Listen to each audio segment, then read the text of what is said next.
What up, people of IRC and elsewhere? This is Undefeatable Twilight calling again. Well, I have officially made it to 500 YouTube subscribers. I really did not expect to get 5, let alone 500. So, whoever you are, my subscribers out there, thank you all for that. But what I'm curious about is why exactly did you subscribe to me? Because I do a lot of different kinds of videos, and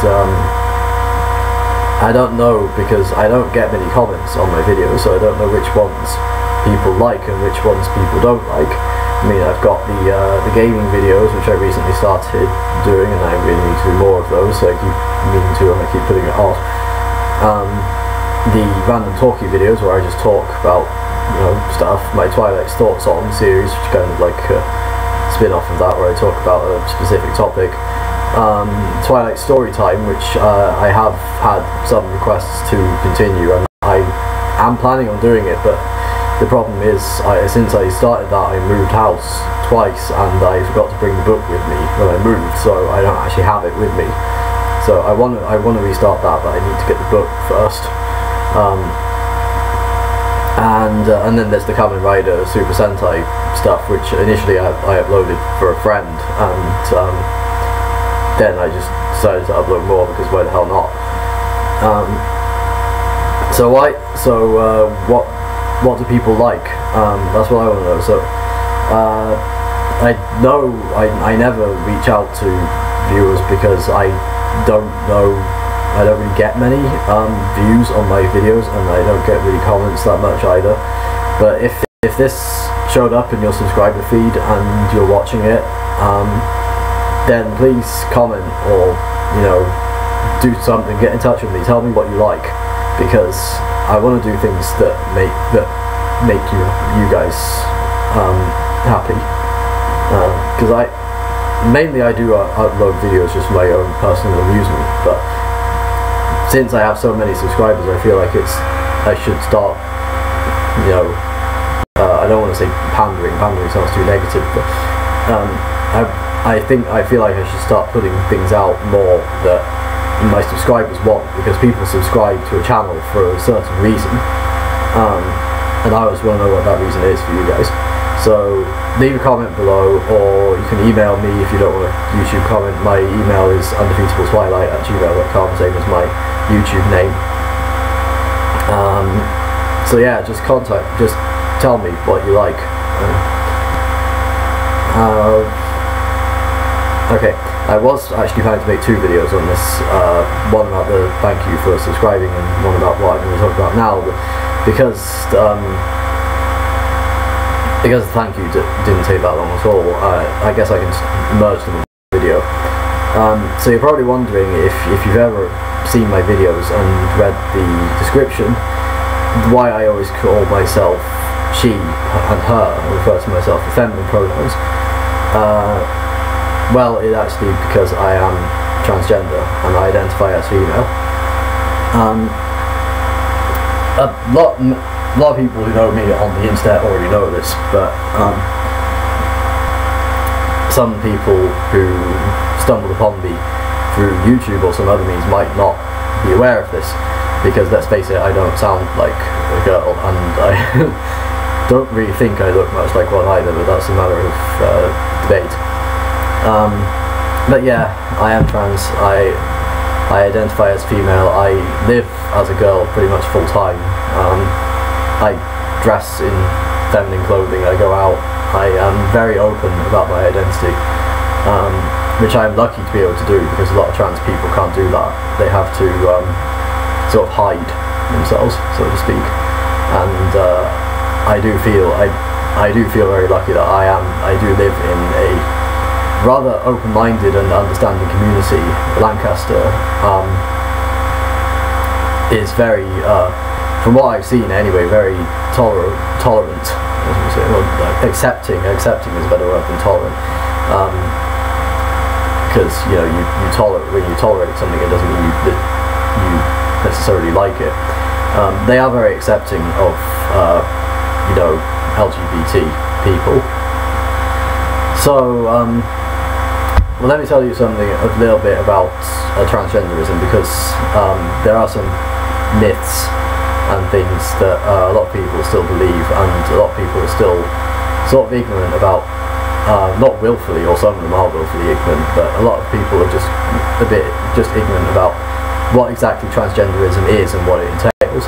So let me get one thing straight for you first. There are two separate terms: transgender and transsexual, and there's also, you know, transvestite too. That's a different thing altogether. A transgender person is someone who basically identifies as, which more or less means thinks of themselves as, or feels like they are, the opposite gender to what they are, to their sex, basically. There is a difference between gender and sex, and this is a pretty important distinction for trans people and for cis people as well. Cisgender basically is the opposite of transgender. Gender is a psychological thing, and it refers to basically how you feel in yourself and also how you behave in society, where sex is your biological sex, is what your physical body is made up of. So my sex is male, but my gender is female. That's how it goes. So a transgender person is someone who identifies as the opposite gender to their sex. A transsexual is someone who has actually had SRS, sexual reassignment surgery, in order to basically, quote unquote, become the opposite sex. So that's the difference. And trans, as a shorthand, can be used as, you know, a catch-all term for all of it. A transvestite, by the way, is just someone who enjoys dressing up as the opposite sex, and they don't have to necessarily identify as the opposite sex. They just like dressing up as it's basically like a cross-dresser, same sort of principle. Contrary to another myth that I need to expel: transgender does not mean the same thing as gay. Trans people can be gay, bi, or straight, same as cisgender people. I myself am a girl who likes other girls, a trans girl that likes other girls. So just because I am transgender does not mean that I am attracted to guys, because I'm not. I am very much attracted to girls, and that will not change. Let me think. I had some stuff in my head earlier. I was like mentally planning out this video, but now it's all like gone away as soon as I get in front of the camera.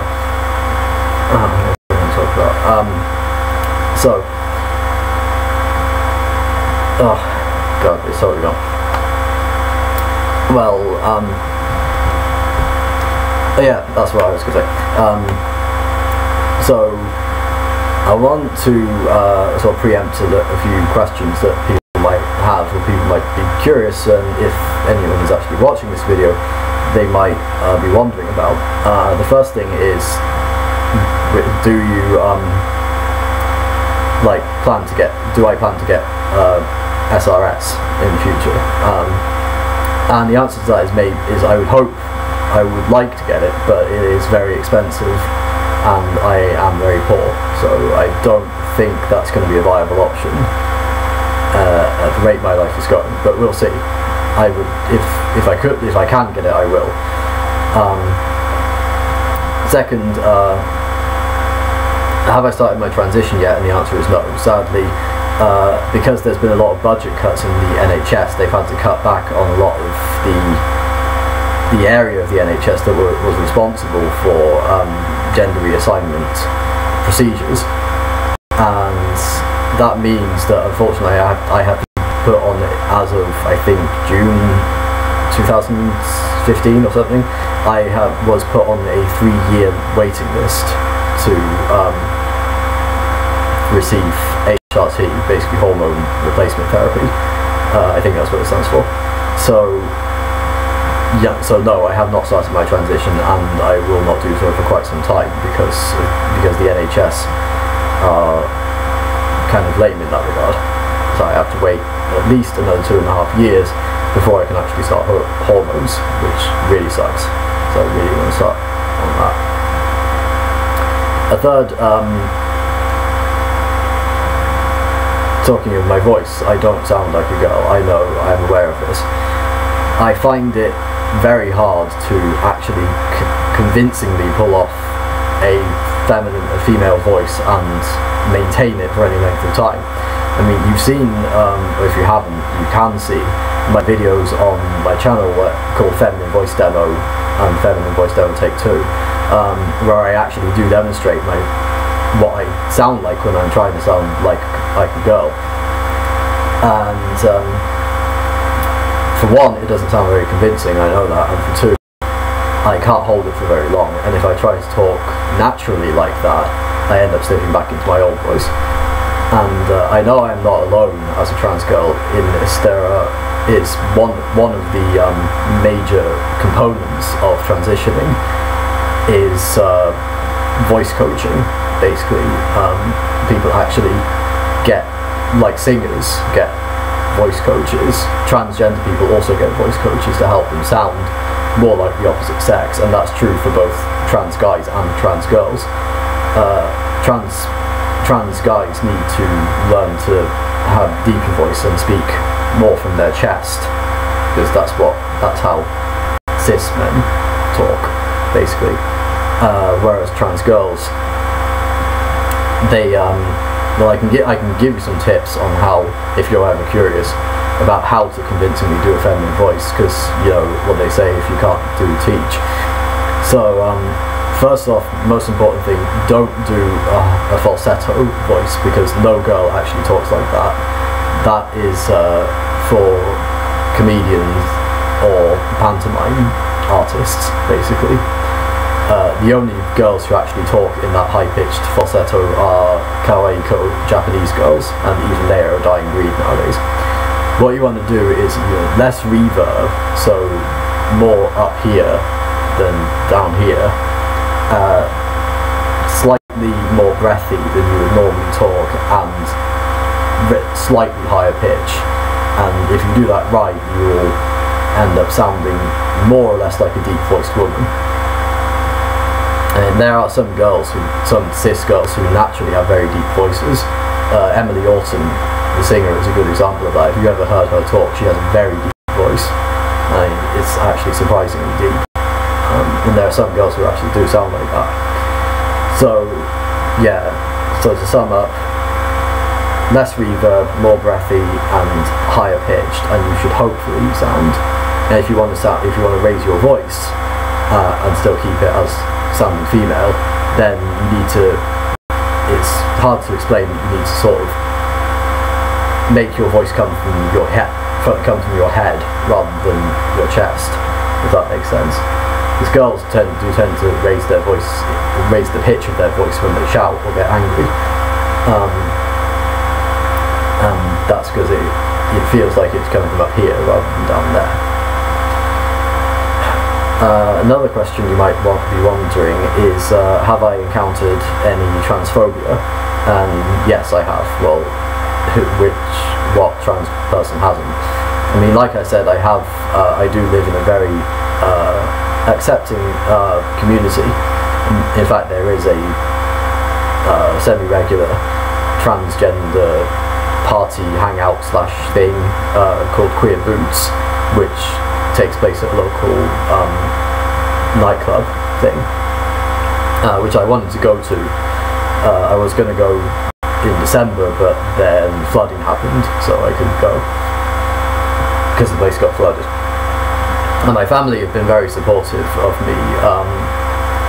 Most of the ones who do know, and I think which is probably everyone, was I changing my gender on my Facebook profile, have no problem with it. And my parents, they don't mind at all. They still have a little trouble remembering to refer to me as she and her, but they don't have a problem with me actually being trans, which again I am lucky with, because there's a lot of trans people who, like I said, they don't get accepted in their society or in their family, so they basically have to hide their true identity, their true nature, and only can express it either on the internet or when they're on their own. I would talk about how did I realise I was transgender. Well, the whole start of it was when I sort of got this idea in my head that it would be cool if, like, what I wanted was to be completely androgynous in appearance and hopefully voice as well. Basically, I wanted to confuse people. That's how this all started. I wanted people to not know whether I was male or female. I wanted to keep them guessing, and as time went on, it started to get more and more like, I feel like I don't look feminine enough. I want to look more feminine. I want to have long hair. I want to wear a dress. I want to paint my nails. I want to do this and that. It just escalated from there, and I started referring to myself as female online. And I just sort of grew and grew until I realised that, yeah, this is what I want. I want to be full-time female. I want to be a girl, basically. That's what I want people to see me as a girl. I want to display myself as I'm really dirty. I want to express myself as a girl, basically. I want to be known and seen as female, and that's how it started. So yeah, and then eventually when I moved out and started living not on my own but away from my family, I went to the doctor and I talked to them and I did some counselling, saw a doctor a few times, saw a psychiatrist once, and they said I was eligible for HRT, so they put me on the waiting list, and now I'm just going to wait for 2.5 years or so. Oh joy. But like I said, I'm more lucky than others, because others are, hormones are basically just a pie in the sky. That's the wrong phrase, I know. Basically just a fantasy for them, I'd say that. They seem like a fantasy for me as well, but I will get them eventually. Just people take a lot of waiting. And plus side, I have had people address me as Miss or Ma'am when they see me in the street, and one guy at the bar referred to me as a young lady, which I actually do get very happy and very flattered when people call me that without me prompting them, because it just makes me so happy that I actually do look to them at least like a girl or like a woman or whatever. I prefer to think of myself as a girl rather than a woman, because I am young at heart, and But then again, I have on the minor side, I do still get some people calling me sir before I even say anything or before I open my mouth. Usually the people who do call me miss or mum or whatever, they start going, oh, I'm sorry, but as soon as I start talking, because I sound, my voice is very masculine still, and I'm like, no, you're fine, don't worry about it. It's totally, you were right the first time. I was like, oh, well, I do need to get better at doing the voice thing. I'm so lazy about it, and it does take a while. Like I said, a lot of trans people have to train their voices for quite a while, a long time, before it actually becomes natural to talk like the opposite sex. And sometimes, they actually do get surgery on their vocal cords to make their voices like higher pitched and stuff. So yeah, but that's something I'm not sure I want to do, because A, cost, and B, I don't want to have a scar going across here, because that would just look terrible and stupid. But so far, being trans hasn't been all that bad for me, really. And so now you know why I use she, her to refer to myself in the video descriptions. So, returning to the topic that I brought up at the start of this video, why people do you subscribe? Tell me, please. comment or email me. My email is the same as my YouTube, underfeebleswhitelight@gmail.com. Please just get in touch with me, because I would love to hear from you. Who are my subscribers? I want to know. And if you haven't subscribed yet, then you can click that big shiny yellow button down there. Just looks so inviting, doesn't it? And thanks so much for watching, you guys. I promise I will upload more Chroma Squad videos for those who are waiting for more of that. And I swear I am going to do more Twilight story time at some point. As soon as I get the book back, I will do it, I promise, and I will strive my hardest to get that book back as soon as possible. I might go back to Peterborough, where I used to live, for my birthday, which is coming up in March, so if I do that, then I will definitely remember to take Hitchhiker's Guide back here with me. So that's, I'm going to go before I start rambling. Well, I've already started rambling since the beginning of this video, but thank you all for watching. Thanks for subscribing if you have. Like I said, comments, tell me why, and I'll see you guys next time. Take care, love and peace.